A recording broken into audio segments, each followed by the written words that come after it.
তীব্র গরমে কার্যত বিপর্যস্ত রাজ্য জুড়ে জনজীবন।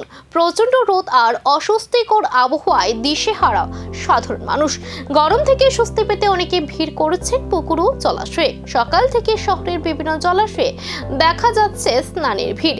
অন্যদিকে আগরতলা শহরের রাস্তায় বিক্রি হওয়া লেবুর রস ও ঠান্ডা পানীয়ের দোকানে ভিড় বাড়ছে। তবে মঙ্গলবার শহরের রাস্তাঘাটে লোক সমাগম তুলনামূলকভাবে অনেকটাই কম দেখা গেছে। এই পরিস্থিতিতে প্রশ্ন উঠছে, এই অতিরিক্ত গরমের কারণ কি? হ্যাঁ, দেখুন, আমরা দেখছি যে গত 3 দিন ধরে আমরা কিন্তু এইরকম যে হট এবং হিউমিড, যেটা আইএমডি আমরা ওয়ার্নিং দিচ্ছি হট, সেটা ফিল হচ্ছে, ত্রিপুরাবাসী ফিল করছে গত 2 দিন ধরে।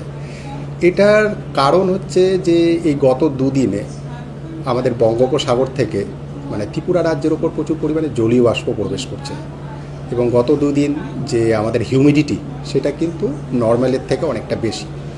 তো তার জন্য একটা হিউমিড ওয়েদার ত্রিপুরার ওপর ডেভেলপ হয়েছে। আর তার সাথে হচ্ছে যে আমাদের পশ্চিম থেকে মানে হচ্ছে বাংলাদেশ প্লেন, এখান থেকে একটা হট মানে উইন্ড প্রবেশ করছে আপার লেভেলে।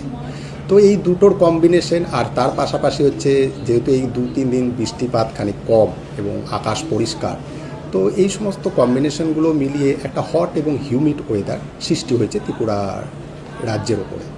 তো আমরা গত 3 দিন গতকাল যেটা আমরা ওয়ার্নিং দিয়ে রেখেছিলাম যে আমরা 3 দিনের জন্য হট এবং রোদে পুড়ছে রাজ্য, স্বস্তির অপেক্ষায় মানুষ। কিন্তু প্রশ্ন একটাই, কবে নামবে স্বস্তির বৃষ্টি? উত্তর দেবে আগামী আবহাওয়ার আপডেটে। তাপ প্রবাহের এই পরিস্থিতি কতদিন চলবে এবং কবে মিলবে স্বস্তির বৃষ্টি, সেদিকেই এখন নজর সাধারণ মানুষের।